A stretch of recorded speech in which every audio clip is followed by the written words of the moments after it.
Well, thank you so much. It is an incredible honor to be here. I can't believe the amazing presentations we've all seen. I would like everyone in this room to visualize and come along on a little bit of a fantastic voyage. All right? Imagine if the world's best healthcare could actually be transported inside the human body in the form of micro-robotic telemedicine. Now, what we're going to show you today is going to be the first tangible step on this journey. This is PillBot. PillBot is a friendly little moving eyeball for the human stomach. But PillBot is really the beginning of a conversation. PillBot is a conversation that starts with a pill that you swallow, adds motors and propulsion and the ability for a doctor to drive it around inside you through telemedicine. But then it becomes a platform. It becomes a platform where if we can make it smaller and smaller, we could make it the size of a grain of rice even. It might be able to leave the GI tract. But the intent always with this robotic ecosystem is to build robots that can actually move under their own power.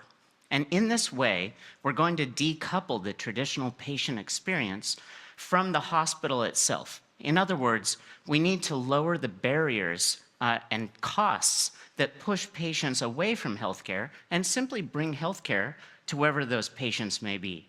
So with that, I'd like to take a look into modern healthcare as it is right now today. Viv, would you say a few words? Yeah, thanks, Torrey. So I don't know how many of you have had an upper endoscopy or a colonoscopy, but for some of you have, and for those who haven't, I hope you're excited about this future that we'll present. So let me describe the patient experience as it is today. Right now, you go see a healthcare professional, you explain your symptoms, or you tell them you want to be screened, and they will ask you a couple of questions, and they will do several tests that likely avoid you needing to have this endoscopy. And it's because it requires you to come into the hospital, take half a day off work, bring a friend, have an anesthetic, and there's some risk associated with this. And so the patient experience isn't really one that one is excited about. Now, what about from a hospital perspective or a physician like myself who performs these procedures? Well, this is incredibly resource intensive, both from a physical pace perspective, but also from a technology and personnel perspective.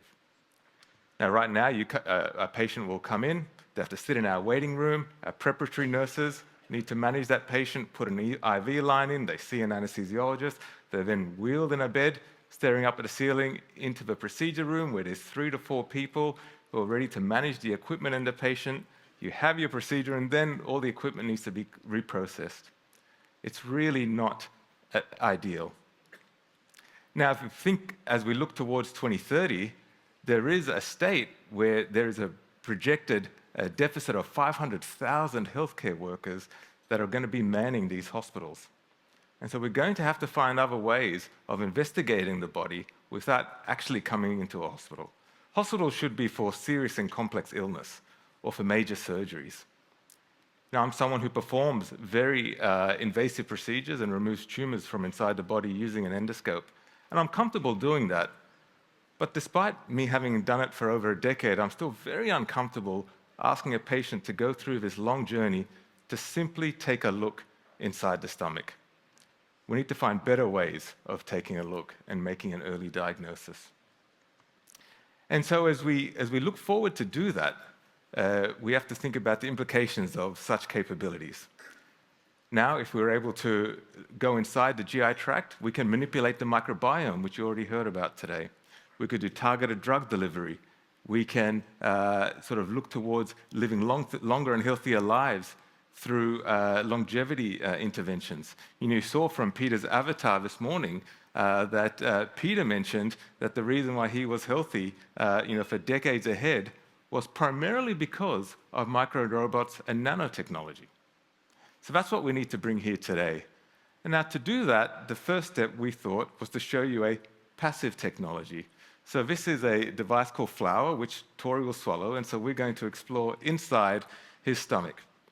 And so you can see him swallow this, and it'll shoot straight down into the stomach. And you can see here that this will slowly settle. And this proprietary technology is actually quite amazing, as it allows us to take live imagery from inside the stomach, and I'll step out of the way here. So live imagery from inside the stomach, and it can gather other data. So obviously optics, but it could gather data such as body temperature and so on.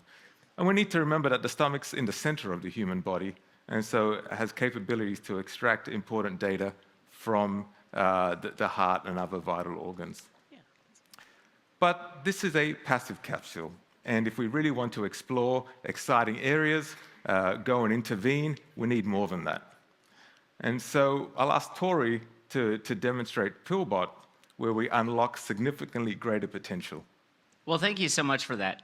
So camera pills have been around for about a quarter century, and now we're giving a live action to that, which is a good leap forward. But we're here to put propulsion on the thing. We're here to give three-dimensional real-time navigation to anyone in the medical community. So let's just go ahead and fly this thing around. And so what our chief engineer, Quentin, is going to be doing is demonstrating how with a three-axis propulsion system, we can look right, we can look left, we can go up, we can go down. And this is basically the tip of the modern endoscope. It is our intention to take the 70+ million patients around the world every year who get an endoscopy, where a tube is inserted into their body in a hospital setting. We'd like to digitize that. We'd like to open that up to telemedicine. And so we get very passionate about robots that can actually maneuver under their own power. And for this reason, we make sure that our technology will work over a Zoom call. You could be in sub-Saharan Africa and get a procedure like this in a small village with a doctor on the other side of the planet controlling it. Truly amazing. But I think we came here to have a little bit of fun. Let me grab this little guy. So let's see how Torrey's feeling today, and if he wants to let his body be exposed to a little robot. So here we go. So this is a micro robot entering the body. And so you can see here again that this will settle. We might even see that initial pill that was captured. Sometimes you need to move around, do a little dance to get this settled. And we use water immersion here because, like a fish tank, we want to fill the stomach up with water to provide an environment such that the capsule can move around as it is. Now, right now, it's being driven by a little Xbox controller, which is the modality that we chose. However, this could be driven with a tablet or another technology. Now, we can get close to tissue, back away from tissue. If there was some pathology here, we could leverage artificial intelligence to detect and characterize disease. And then potentially you can imagine little arms coming out or lasers to treat this pathology. Now, we won't do too much driving around here, but you can see that in real time, I can interface with Torrey here, and if there was a problem, I could speak to him about it, and this is likely to make him far more compliant with therapy because he's awake and able to appreciate whatever processes there are that are ongoing. Now, this is a robot designed for the stomach, but we could have other robots that could be used for the heart and, of course, the brain, as we heard a little bit about yesterday. Now, I want to share a vision with you as we progress the technology to 2030. Now, you can imagine you're sitting at home, it's been your third day of abdominal pain, and you want to interface with your at-home smart technology to help you find out what's going on. So hey Google, my belly hurts for 3 days in a row now. Google's asked you a few questions and says, look, I know what you need. So Google sends Wing to fly in PillBot, which arrives at your house in 5 minutes. You go outside, you pick up PillBot, you swallow it.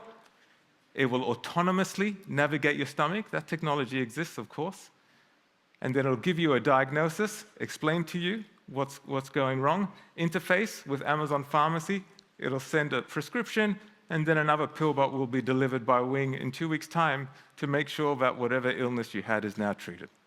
Yeah. So that's what we're working hard towards all, and I invite you all to join us on this journey. And Torrey, why don't you close? Yeah, thank you so much. I think at this point, the only thing we can do is ask for Peter to join this conversation. No, so listen, I love this, right? We're seeing visions of the future with real utility today, but a clear, what you heard from Mary Lou is we see all this technology miniaturizing. Now, originally, I was going to do the swallowing today. My team forbade me from doing it for many reasons, including I have a very small bladder, but hey, that's a different issue. I find this fascinating. So a couple of points here. I mean, I'm seeing the cardiac sphincter and all in your stomach here, and you can you see it. The cost of these today, I asked, do I have to recover it? Is it expensive? My goodness, absolutely not. It's about $35 of raw parts. Yeah. And the intent is to just make it so inexpensive that anyone could have access to it. Yeah, incredible. So what's holding this up from being in every gastroenterologist's bag of tricks? Yeah, so we're getting very close. We're almost at our design freeze, and then, as you know, we have to go through a regulatory process. Yes. Because this is a medical device. There is a need to go through the FDA. And so we're probably about 12 or 18 months away from being commercially available. And then in terms of going into duodenum and below, will this be useful in that approach as well? Yeah, it's an excellent question, and absolutely. So the idea is that it will navigate the entire GI tract. Now, fortunately, once it leaves the stomach, which is this large, capacious organ, it doesn't really need to be motorized in the small bowel. It's on a journey. Yeah, it's on a journey. Amazing. Guys, I want you to appreciate a glimpse of the future where our wearables will become insidables and consumables, and we will start to understand what's truly going on inside our bodies. Gentlemen, thank you for your vision. Thank you for your pioneering. Thank you. How long has this journey been going on? We launched this company 6 years ago, but to be here with you now is incredible because it's time for this to become real. Amazing. Give it up for these incredible scientists and entrepreneurs.